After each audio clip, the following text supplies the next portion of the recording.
আমির হামজা সারা জীবন মিথ্যা কথা বলে ওয়াজ করছে, এখনো মিথ্যা কথা বলে ওয়াজ করে। আল্লাহ বলছেন স্পষ্টভাবে, তোমরা সামান্য মূল্যের বিনিময়ে আমার আয়াতকে বিক্রি করো না। আমির হামজারা কি করেন? আবার যদি প্রতিপক্ষ কোনো কথা বলে সাথে সাথে তাকে ধর্মীয় অনুভূতিতে আঘাত হেনেছে বলে ফতোয়া ঝাড়েন। কিন্তু ওনারা যে প্রতিনিয়ত আমার আল্লাহ নবী রসুলকে নিয়ে মিথ্যা কথা, মিথ্যা বয়ান তৈরি করছেন, ওনারা ধর্মীয় আঘাত দিচ্ছেন না। মনির একজন আইনজীবী, তিনি বলেছেন যে এক প্রকার যার মা মৃত্যুর শয্যায়, জীবন মৃত্যুর সন্ধিক্ষণে সেই সন্তানকে এইভাবে পকিং করা, বলবো এটিকে আমি, এটা এক প্রকার পকিং কিনা, পরিস্থিতির সৃষ্টি করা কিনা, বা এটি শিশির মনিরের বক্তব্যই কিনা? দেখুন, আমি অন্যভাবে রাশেদ খুব স্ট্রংলি বলেছে।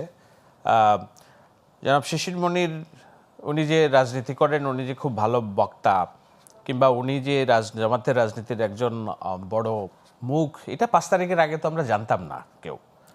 একেবারে সাদামাটা লয়ার, গুপ্তভাবে ছিলেন আর কি, এখন সামনে এসেছেন। এখন ওনারা বড় ডিসিশন মেকার হয়েছে, এটা দোষের কিছু নাই। নিশ্চয়ই একটা নতুন রাজনৈতিক দল যখন উঠতে চায়, তখন পেরিফেরিয়াল অনেক মানুষকে সামনে নিয়ে আসে। যেমন বিএনপি থেকে যারা কোনোদিন গুরুত্ব পায় নাই, ফুরিয়া, ফটকা, বদমাস, এদেরকে জামাত ধরে ধরে নমিনেশন দিচ্ছে। যেমন ডক্টর ফাইজুল ঝালকাঠি থেকে দিয়েছে। সারা জীবন বলছে বিএনপি করি, কিন্তু কোনোদিন বিএনপির একটা পদে তার নাম ছিল না। এখন বিএনপি থেকে পদত্যাগ নেতা জামাত তুলে আনছে। বিএনপি যাকে চাঁদাবাজের অভিযোগে বহিষ্কার করছে, জামাত তাকে নেতা বানাচ্ছে। অলিউল্লাহ নোমান, তার মতো একজন সাংবাদিক, যিনি সারা জীবন খালেদা জিয়া বিএনপির ছায়াতলে থেকে নিজেকে বিএনপি প্রমাণের চেষ্টা করছে, আজকে শুনলাম হুট করে জামাতের নমিনেশন পাইছে। তো আমি এই নামগুলো খালি বলছি না। আমির হামজা সারা জীবন মিথ্যা কথা বলে ওয়াজ করছে, এখনো মিথ্যা কথা বলে ওয়াজ করে। আল্লাহ বলছেন স্পষ্টভাবে, তোমরা সামান্য মূল্যের বিনিময়ে আমার আয়াতকে বিক্রি করো না। আমির হামজারা কি করেন? আবার যদি প্রতিপক্ষ কোনো কথা বলে সাথে সাথে তাকে ধর্মীয় অনুভূতিতে আঘাত হেনেছে বলে ফতোয়া ঝাড়েন। কিন্তু ওনারা যে প্রতিনিয়ত আমার আল্লাহ নবী রসুলকে নিয়ে মিথ্যা কথা, মিথ্যা বয়ান তৈরি করছেন, ওনারা ধর্মীয় আঘাত দিচ্ছেন না।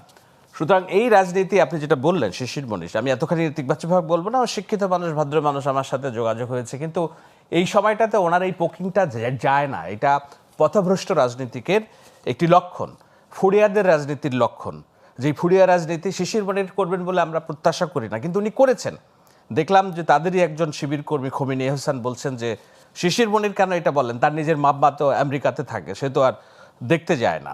শিশির মনির তো সেই শিশির মনির আমরা জানি যে শহীদ আবরারের হত্যাকারীদের বাঁচানোর জন্য নিজে আইনজীবী হিসেবে লড়াই করেছেন, এবং সেটা আমি ব্যক্তি শাহেদ আলম ফেসবুকে পোস্ট দেওয়ার পর উনি ওখান থেকে নিজেকে সরিয়ে নেন যে না, আমি আর ফার্দার এই মামলায় আমি লড়বো না। শিশির মনির তো সেই শিশির মনির যে আইজিপি মামুনের ভাই, যিনি জামায়াতের হয়ে